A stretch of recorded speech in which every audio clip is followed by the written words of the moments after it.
আমাৰ আপোন আমি সদায় বিদ্যালয়লৈ পৰিষ্কাৰ পৰিচ্ছন্ন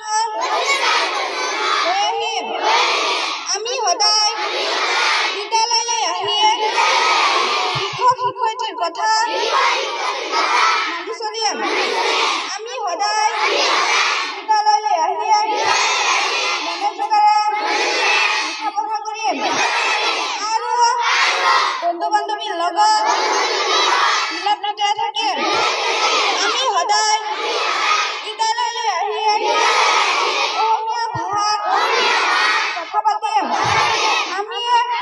দেশৰ ভৱিষ্যত নাগৰিক সেয়েহে